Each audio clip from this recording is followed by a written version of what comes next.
G'day folks, hope you're doing great. Ginnunga is a Norse word for the absolute being, Brahman or Atman in Sanskrit. Ginnungagap means pure consciousness and self. Open quote. Ginnunga is likely related to beginning from the stem gin and anung, ending that indicates belonging to the beginning, the author, the self, consciousness, pure consciousness from which everything arises. However, the origins of and meanings of gin are disputed. It can be seen as an objective in Ginnungagap or Heilag. Some people then say it means magical, which it does also. It does mean magical. Consciousness, the self, is magic. We are made of pure magic. We're not humans. We're not these little bodies. We're pure magic spirit, consciousness. And the whole universe arises within us. Through just dreaming. We dream our entire existence into being. Just with the willpower and our thought, we create everything. We are magi. We are magical. We are Ginnungagap. Others relate it to an Indo-European root that means yawning. The great yawning. Because again, we are pure consciousness and we dream all of existence into being with our mere thoughts. We are a yawning of existence. We yawn all of the universe into creation through our own willpower.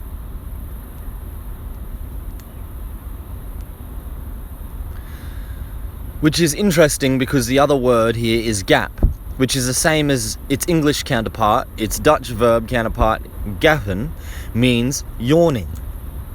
A great yawning, a great opening. The manifestation of all existence with our mere thoughts as eternal, infinite space. Ginnungagap. Everything arises from us. The word simply indicates that this gap was full of creative potential. Everything arises from nothing. The word Ginnungagap, I think, can only be found in Snorri's work. Whether he took it from this phrase or that the phrase is from the word, who knows? But the meaning you ascribe to it, I've never heard. Not many folk have, because it's a lost tradition that's been buried for perhaps thousands of years. Even in the time of folk like Snorri's and others who wrote down traditional Nordic myth,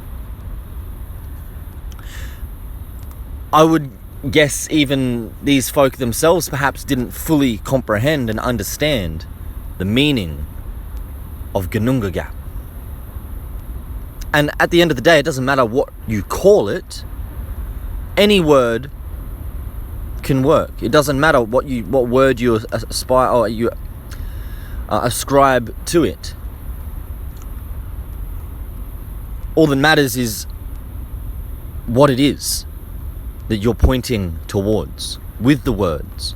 The words can never quite grasp what it is because it's prior to and beyond words. It's the space of potential from which every word that has ever existed came into existence from. So no word can actually capture it and label it because all words arise from it. It is the trunk, it is the roots of the fruit of all words in manifestation, in existence.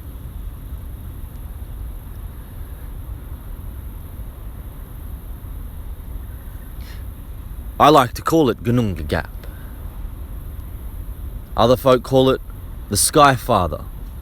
Some call him Odin. Others just the Lord or my God. Others call it the Atman or the Buddha. The self which manifested all of existence. The empty being. The space of nothingness and tranquility and peace, which resides within, beyond, and as all things. Consciousness is the biggest space or gap, a yawning void, in and even outside of existence.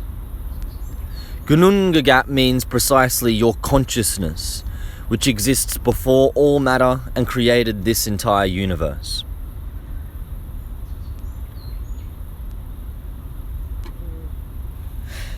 How do we know if we use our logical brain and we think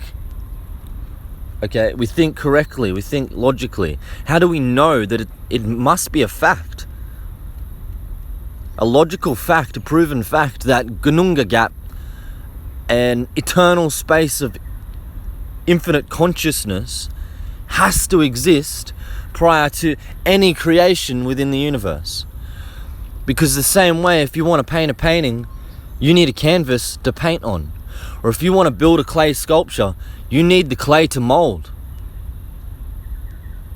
Ginnungagap is the clay from which all of existence has been molded. Your own consciousness is the canvas, the emptiness, the nothing on which everything is painted and exists.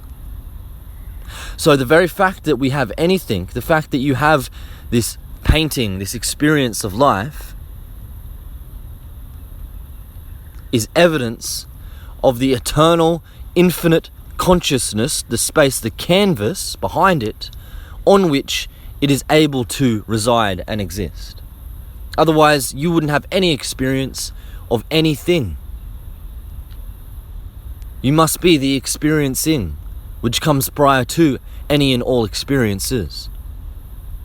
And that is what I call, and what is called in Norse mythology, Ginnungagap.